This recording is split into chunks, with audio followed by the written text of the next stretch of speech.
So one of the most common signs of Gilbert syndrome is something called jaundice. That is when your skin turns like yellowish and the whites of the eyes, they turn yellow as well.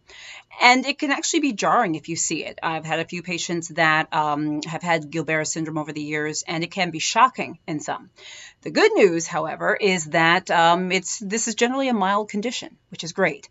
Gilbert syndrome is an inherited condition, so it's passed on through genes and genetics. There's a gene mutation basically that affects the liver's ability to process bilirubin.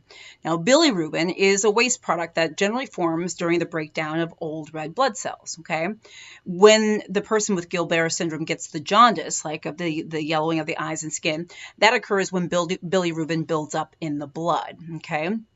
And so that's what's happening, causing that. Now, the good thing is, as I mentioned, it's sort of a mild condition. Treatment generally is not necessary, which is great. And I think sometimes in the cases of some people, when you see somebody with Gilbert's, it can actually look scarier than it may actually be, okay? Which, by the way, is a good thing. So I mentioned it's genetic. About 3 to 7% of people, an estimated 3 to 7% of Americans, rather, have Gilbert syndrome. It tends to affect more men than women, but it can really occur in any sort of race, ethnicity, age, etc. And speaking of age, generally what happens is that people are born with this condition, and not everybody has symptoms. 1 in 3 people with Gilbert syndrome don't have symptoms, and oftentimes they learn they have this condition after getting blood tests, maybe to check for something else. Okay.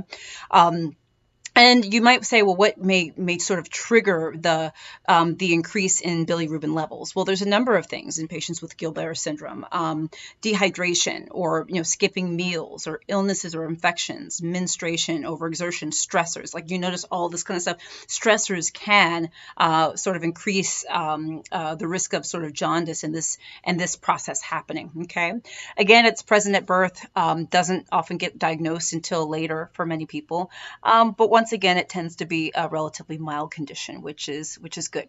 We usually consider treatment and management to be what we call supportive care. Okay, but sometimes in people with Gilbert syndrome, you will notice like a bit of jaundice or a yellowing of the eyes. So it's something important to keep in mind.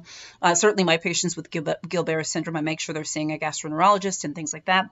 But I hope this is helpful, guys. On Facebook, please like and follow my page. On YouTube, please subscribe to my channel. Click the little bell for updates. By the way, I'm Dr. Jen. I didn't even introduce myself. Hello. Also, I do daily videos. Please subscribe to my daily health newsletter by going to my website, www.drjencaudle.com. I'm also on TikTok and WhatsApp and everything else at Dr. Jen. Guys, I'm Dr. Jen. I'll see you soon.